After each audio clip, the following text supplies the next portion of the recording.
Everyone. In this video, we're going to debrief the activity called painting stripes.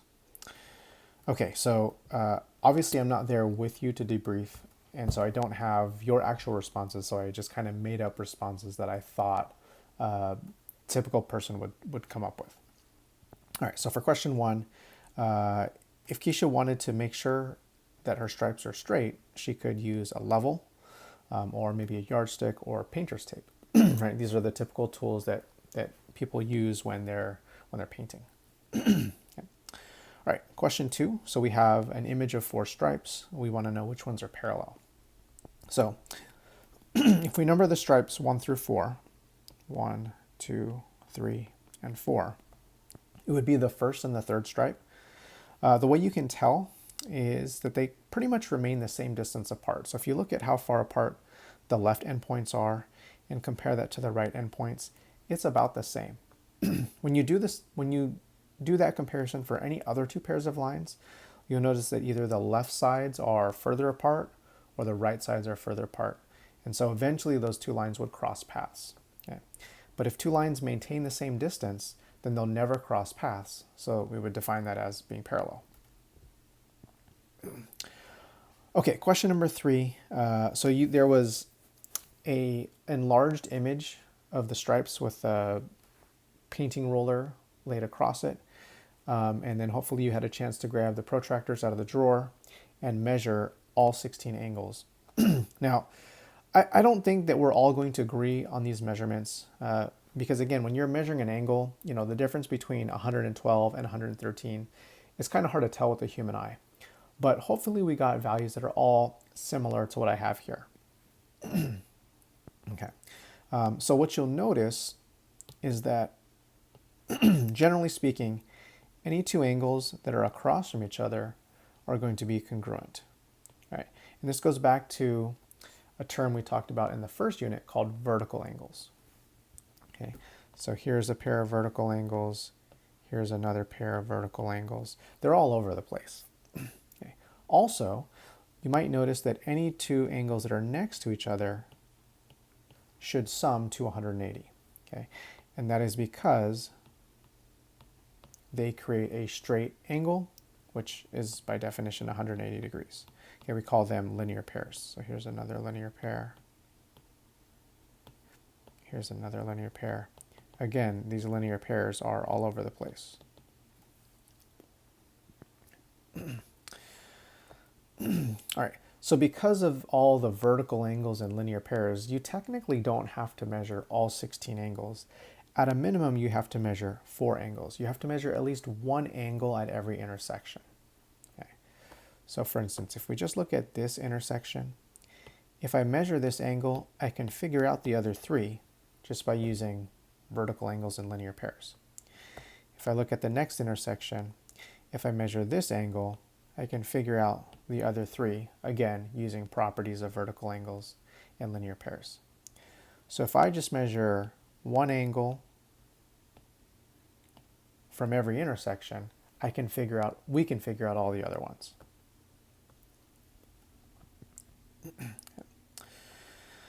All right, so question 4, how could you use the angles to determine which stripes are parallel? So previously we kind of looked at the distance between the stripes and used that distance as an argument, but how can we actually use the angles? Well, look at the 4 angles created with the first stripe and compare that to the 4 angles created with the third stripe. And you'll notice that they are identical sets. Okay. So if the angle made with the paint roller is the same, then we can use that to determine that the lines are parallel. All right, so let's add in a note here in the margin. Parallel lines are going to have their entire set of angles will be congruent.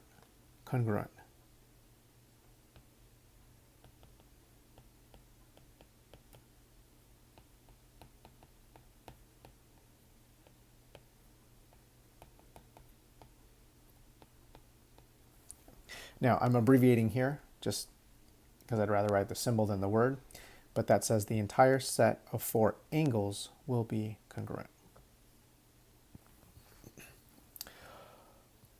All right, now before we capture the important ideas on the back side, I want to introduce some names of angle pairs here. So first of all, let's mark the parallel lines.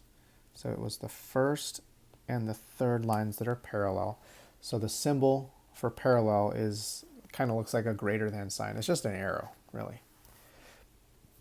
Okay, so now let's talk about the different angle pairs. So one set of angle pairs are called corresponding angles. So I'm going to look at this angle. It's of the four, it's in the top right. And this angle, again, of the four, it's in the top right. Okay, so those are called corresponding angles.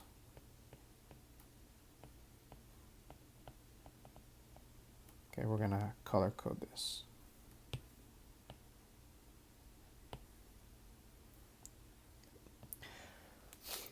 So basically, corresponding angles are in the same location.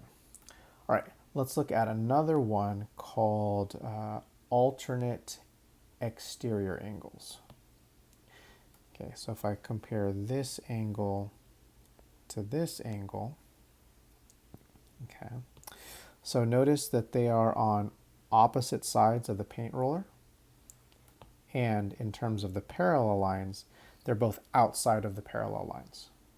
Okay, and so we call the green angles there alternate exterior.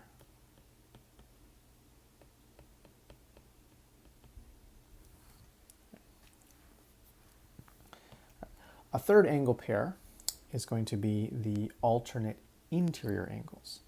So if we look at this 112 and that 112, okay, again, notice that they're on opposite sides of the paint roller, but now the two angles are inside of the parallel lines. All right, so the name of that is alternate interior. Interior angles. All right, so we have corresponding angles in red, alternate interior in green, alternate exterior in green, alternate interior in blue, and parallel lines marked with two red arrows. Okay. Now the paint roller itself is a line, right? This represents a line. And we have a special name for a line that crosses or intersects a bunch of other lines. Okay, this is called the transversal. Trans means like to go across, like the transatlantic voyage was a voyage that went across the Atlantic Ocean, so transversal. All right, so really this activity was about learning some of these special angle pairs. All right, so now we're going to capture those important ideas in the QuickNotes section. Okay, so first let's draw ourselves an image. Okay, I'd like you in the corner here, draw two parallel lines, and then draw a transversal. Okay. Now we're going to use this symbol here to indicate that the lines are parallel. All right, so if parallel lines are cut by a transversal, we get a bunch of these angle pairs, and we're going to list them out.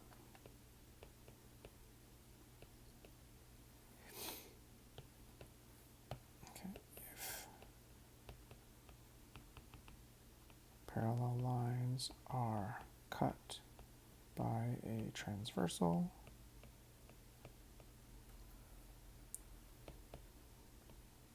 then the following thing occurs.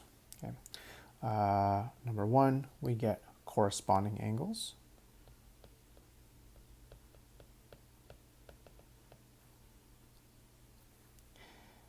Let's color code this in red. Okay, actually let's number the angles. So we've got 1, 2, 3, 4 angles at the first intersection. 5, 6, 7, 8 angles total. So 4 angles at the top intersection, 4 angles at the bottom intersection. Okay, so corresponding angles might be like 2 and 6, okay, because they're both in the kind of top right position. Okay, All right, so corresponding angles are in that color there. We also get alternate interior angles.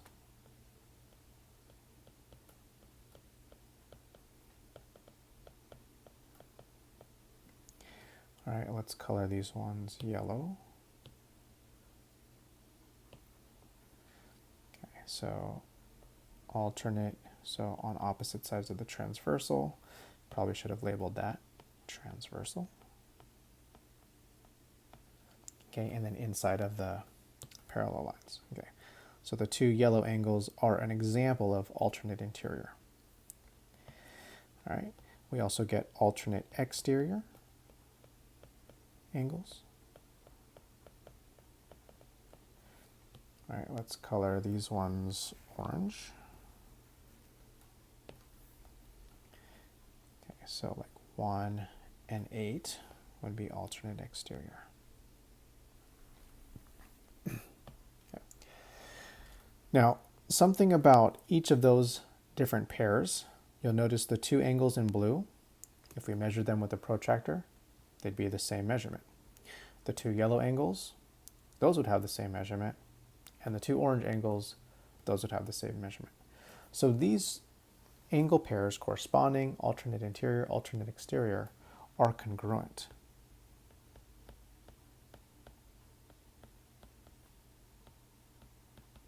Okay, they produce congruent pairs of angles. All right, now there's one more that we didn't talk about on the front page. Okay, it's called consecutive interior.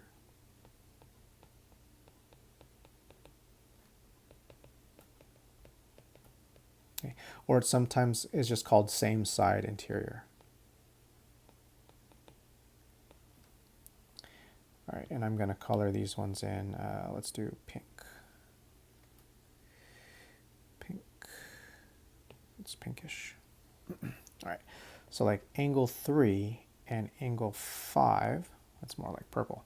Anyways, angle 3 and angle 5 would be considered consecutive interior, or same side. Okay, they're both on the left side of the transversal. Right, on the left, and they're inside, in between the parallel lines, so the word interior. Okay, let's color code that. Okay. Now if you look closely, right, this is an obtuse angle and this is an acute angle. So those are not going to be congruent, but they do have a different property, which is that they're supplementary. All right, and if you remember, supplementary means they add to 180. Okay. So the three main angle pairs corresponding, alternate interior, alternate exterior, produce congruent pairs of angles, but consecutive interior produces supplementary pairs of angles. All right, so next what I'd like you to do at your tables is, work through these 6 questions. Your guest teacher will tell you about how much time you should be working on that. I'm going to suggest probably 15 minutes. And then afterwards, each table can maybe put one response up on the board, and then you guys can compare and discuss answers. All right, sorry I couldn't be with you in person today. I look forward to seeing everybody on Wednesday.